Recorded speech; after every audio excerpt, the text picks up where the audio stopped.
We're back on the road again, just us and the pups, leaving our home base in northern Phoenix for a 3-day desert adventure. This time, we're heading west to one of the most iconic places in Southern California, Joshua Tree National Park.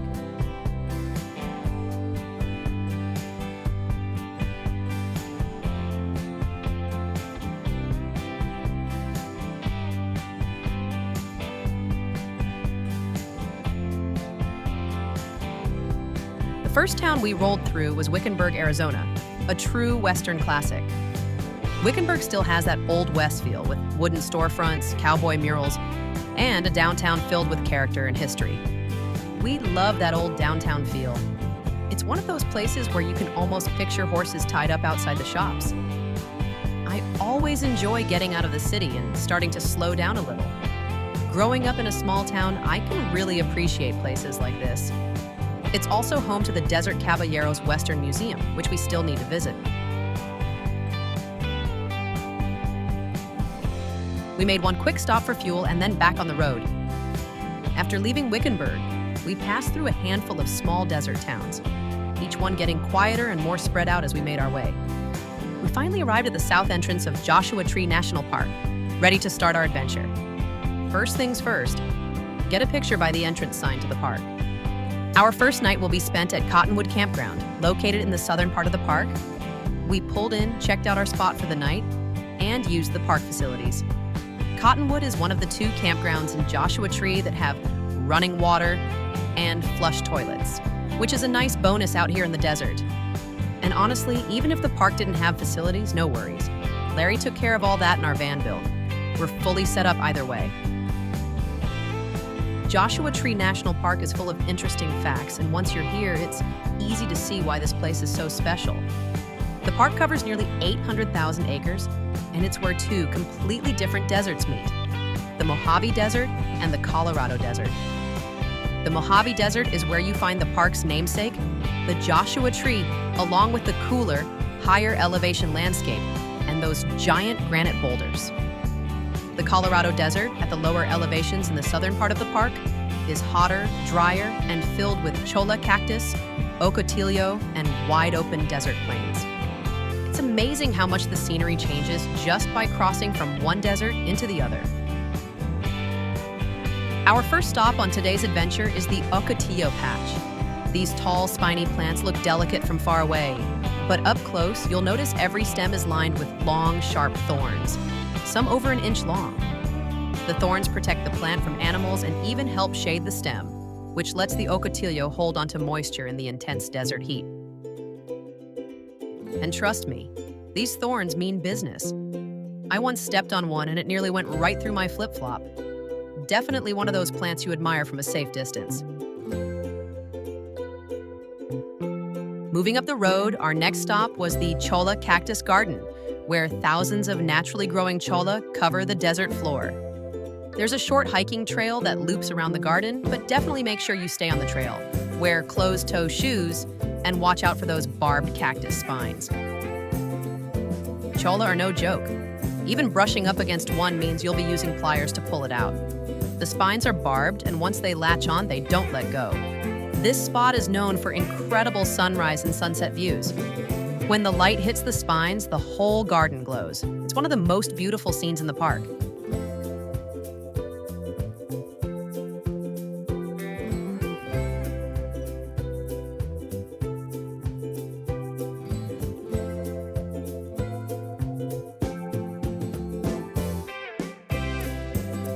After the gardens, we drove up to 29 Palms. We rolled through town and filled up the tank so we could keep exploring without worrying about fuel. There are no restaurants or gas stations inside Joshua Tree National Park. We also stopped at the visitor center at the 29 Palms entrance to get our passport stamped. That makes 2 out of the 3 visitor center stamps so far. We got the first one earlier at the Cottonwood Visitor Center. Tomorrow we'll grab the 3rd one and complete the set. After leaving the 29 Palms Entrance Visitor Center, we headed back into the park to squeeze in a few more hikes before returning to our spot for the evening. We are off to see Arch Rock and to find the hidden Heart Rock.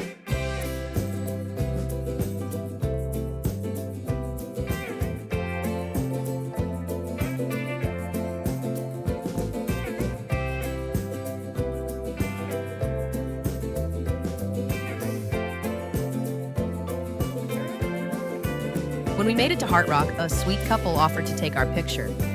It turned into a really special moment because this little trip was our 25th anniversary getaway.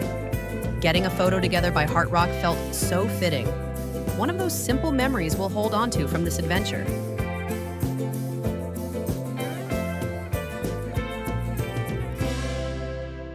On the trail, Larry spotted what looks like an old metate, a grinding stone used by early indigenous peoples. The Pinto people who lived in this area thousands of years ago used stones like this to grind seeds, nuts, and desert plants.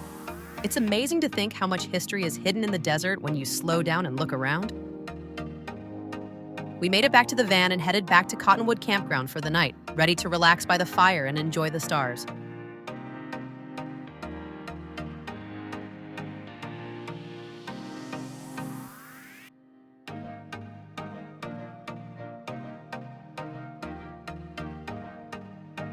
We woke up the next morning and took a drive around Loop A and Loop B here at Cottonwood Campground as we departed. We wanted to share this drive so people can get a real feel for the campground if they're planning a trip and want to see what the sights look like.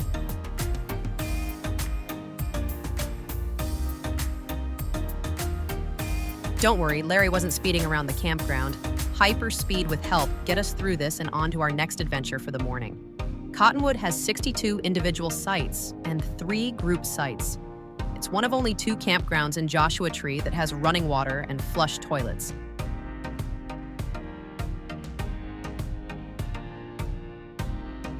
On the way in, we saw a sign reminding visitors to watch out for desert tortoises. They're pretty rare to see. We didn't spot any this time. But this area is one of the places they live.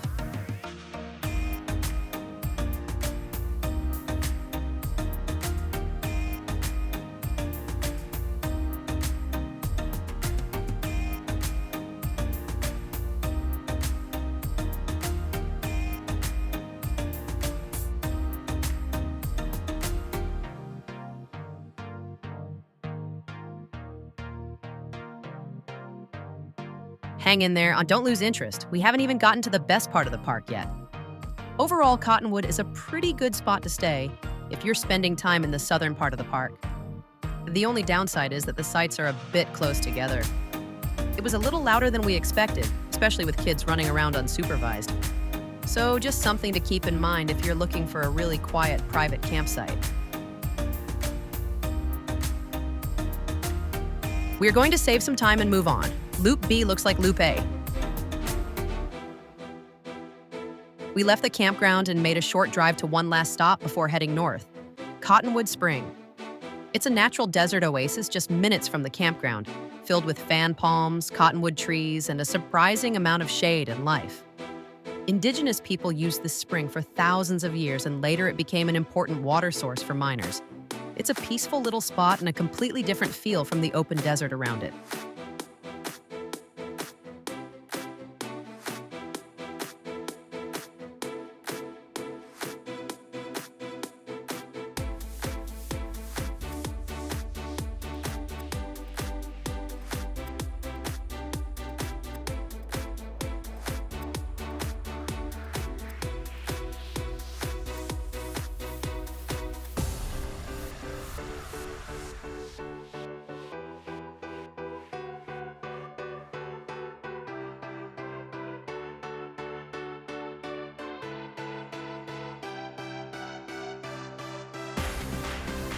We love this little oasis, the palms, the birds in the area, and the nice bit of shade.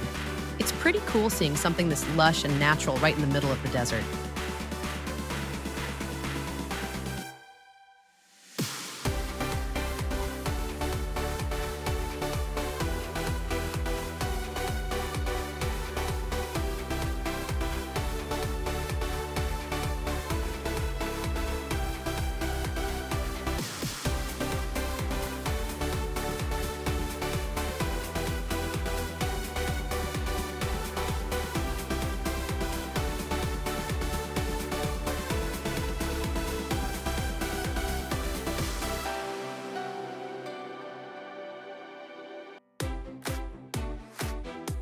We came across some bedrock mortars carved right into the granite.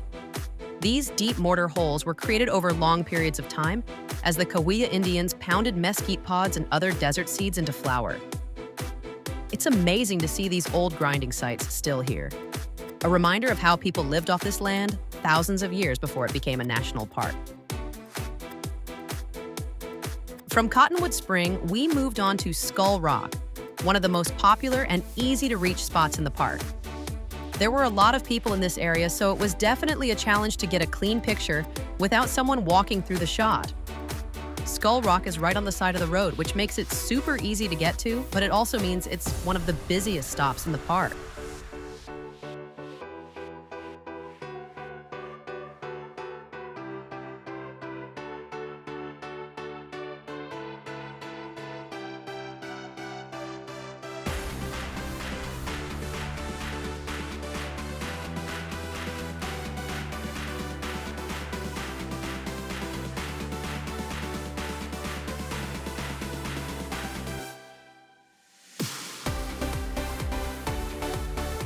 As you can see, we're starting to get into the big boulder piles and more desert vegetation. Cactus, wildflowers, and we're finally starting to see more Joshua trees as we move into this part of the park.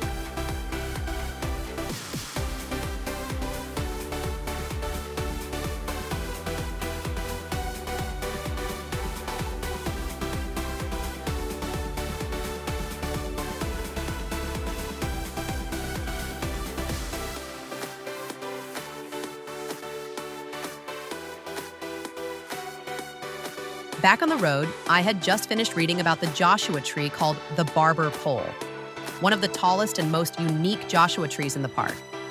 It's known for its unusually tall, straight, branchless trunk that grows almost like an actual pole. Most Joshua trees branch out early, but this one shoots straight up for about 40 feet before any splitting happens. As you can see, we had just passed it and had to turn around.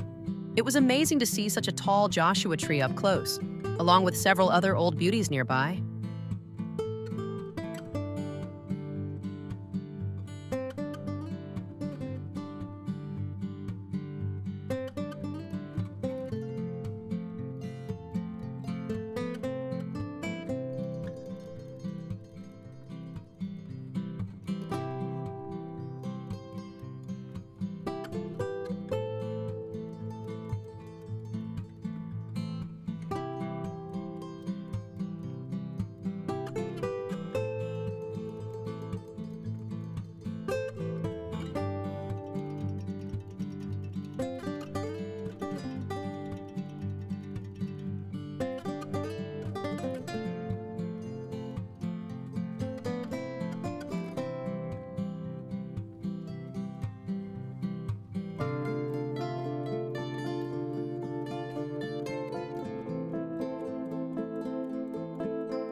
Back in the van and on to our next stop.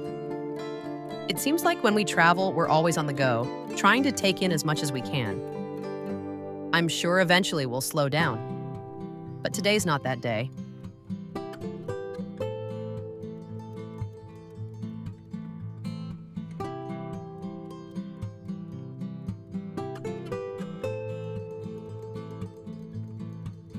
We made a quick stop and did a little 0.4-mile walking path around the Cap Rock area. It's a nice, easy loop where you can see all kinds of cool rock formations, watch rock climbers, and take in more of the beautiful desert plants that grow here.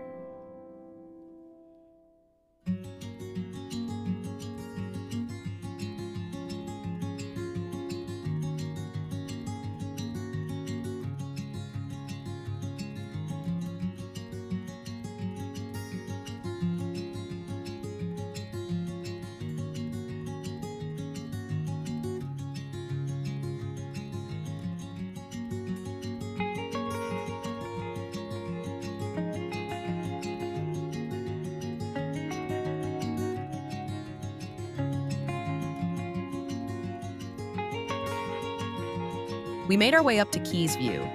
Sitting at over 5,000 feet, it offers a sweeping vista that is absolutely beautiful.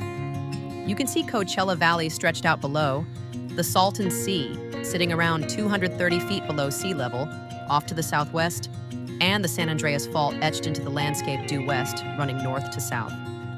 Palm Springs sits out in that direction as well. We didn't stay for sunset at Keys View, but it's known as one of the best places in the park to watch the sun go down. Just make sure you get there a little early. Parking fills up fast. Hidden Valley is a natural bowl completely surrounded by huge boulder walls. Early settlers believed cattle rustlers used this enclosed valley to hide stolen cattle, which is where the name Hidden Valley comes from. In the 1930s, desert pioneer Bill Keys actually blasted an opening in the rock to create easier access for his cattle. That same opening is what hikers use today to enter the valley.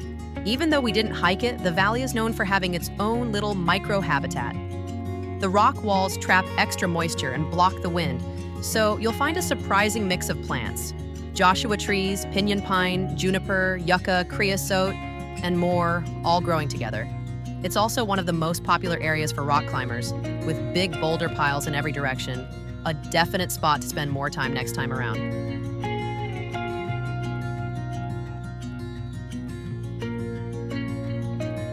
We arrived at the Barker Dam trailhead early in the afternoon. The trail is a little over a mile, and it turned out to be a really fun hike. We saw plenty of Joshua trees along the way, got to check out the historic dam originally built by ranchers in the late 1940s, early 1950s, and even came across some ancient petroglyphs. We would definitely recommend this hike. It's informative and easy, with posted signs along the trail that share interesting facts about the local flora and fauna. This area is also supposed to be a great spot to see wildlife. I was really hoping to spot a bighorn sheep, but no luck this time. There was actually a little water behind the dam, which was exciting. Usually this area is completely dry, so I guess we were lucky to catch it with water still in it.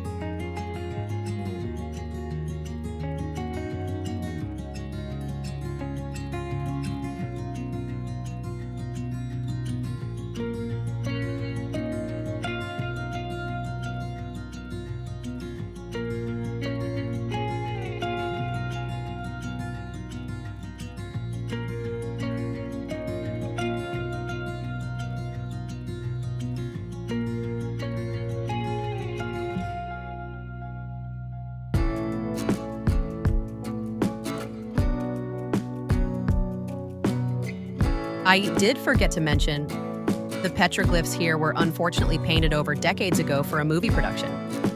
The original carvings are still underneath, but the bright paint you see today was added later and isn't authentic.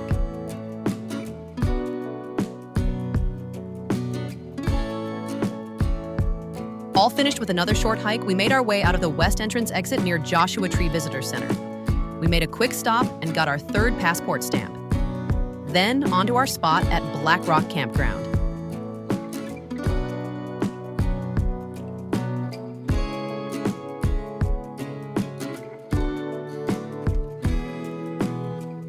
Black Rock Campground sits at an elevation of about 4,000 feet in the quieter northwest corner of the park, making it one of Joshua Tree's most peaceful areas to camp.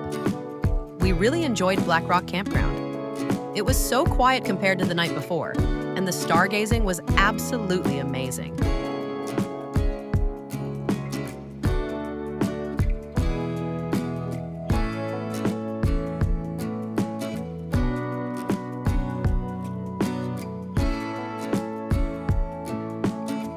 Fun fact you've all been waiting for.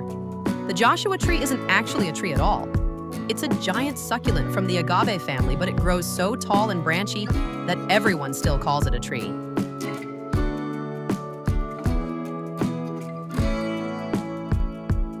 Joshua trees are pretty amazing when you look closely. They grow slowly and often take on these quirky, twisted shapes. No two look alike.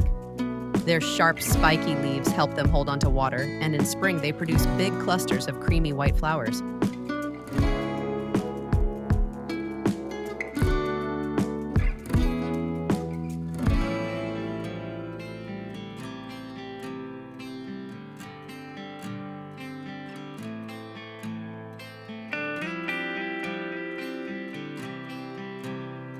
On our last night, we enjoyed a campfire under the stars and then woke to a beautiful sunrise.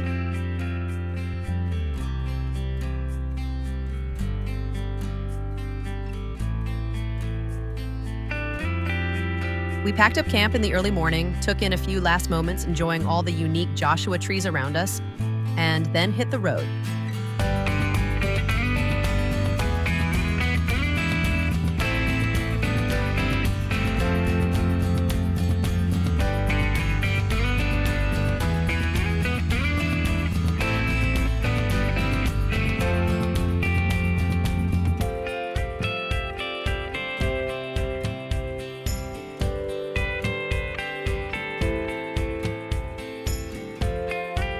Here's a little hyper-speed clip of us leaving Black Rock Campground. One nice thing about this campground is that it isn't far from restaurants and stores, so it's really convenient if you need anything before heading back into the park or hitting the road.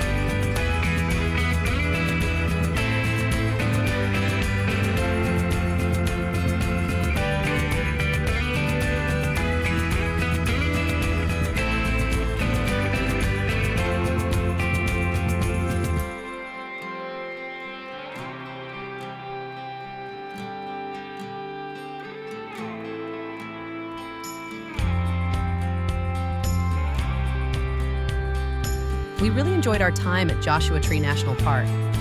It isn't very far from our home base in Arizona, so chances are we'll be back again. There's still so much more to see, so much history here, and a lot of really nice hikes we'd love to try on our next visit. We made it back to our home base, just in time for another beautiful Arizona sunset. Thanks for coming along with us on this little adventure through Joshua Tree National Park. We had an amazing time, and we can't wait to return and explore even more. Until the next trip, safe travels, and we'll see you in the next video. Until next time.